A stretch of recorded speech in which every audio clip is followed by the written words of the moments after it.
Well, a plan to bring a gas plant to Brandywine is stirring up some controversy. Several organizations have filed a complaint with the U.S. Environmental Protection Agency. Kamita Gray with the Brandywine TB Coalition joins us with more.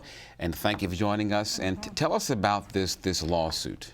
It's actually an administrative complaint filed with the EPA based on Title VI. Tell us a little bit more about it. What's the background of it? The background is the environmental impacts that are happening in Brandywine.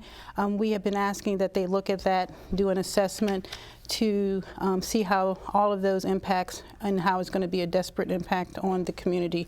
And we were unsuccessful in doing that over the past 8 or 9 months. So basically you want to keep the plant out of Brandywine. Is that at the core of this? Well, I wouldn't say it is and it isn't at the core. What we're asking is that Brandywine be assessed for all the impacts that are happening in Brandywine. That has not been done. No health impacts, no environmental studies have been done. We've known that the significant air quality, the noise, the transportation. We did have work with the University of Maryland as a partnership, and that found that the diesel fumes are high.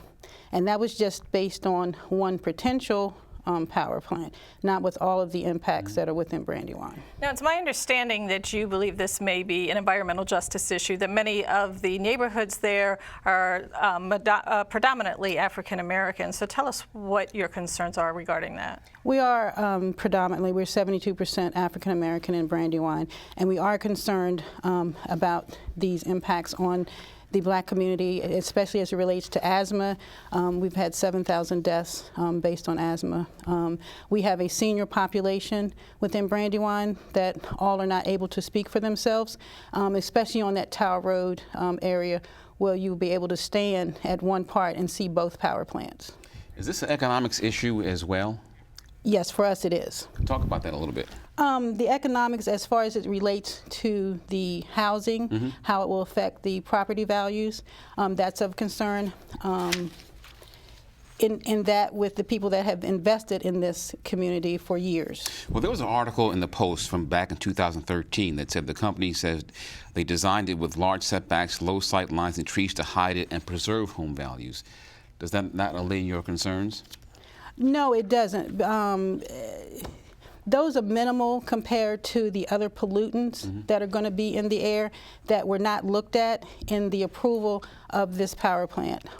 Now, in your press release you sent out, you said that Prince George's was already in violation of national air quality standards for ozone. We're talking about smog, basically, when we're talking about that. What impact do you think this gas plant will add to that? It'll add to the air quality. We've been looking at that issue for a while, the air quality, the noise. They've said in their own filings that the noise will not be able to come under the guidelines, and it's going to have to start at least 250 times a year. Are you working along with government officials? We had met with Mel Franklin. We have not had any substantial, because we're looking at this as we have a problem. We're looking for a solution and then action, and we have not gotten to the solution and the action to addressing the concerns for the community. Your group is not the only one, I understand, that's involved in this. Who else is on board with you?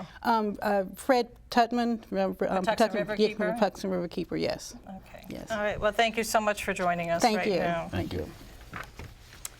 Okay. Well, currently there are 2 of the state's power plants that are near Brandywine.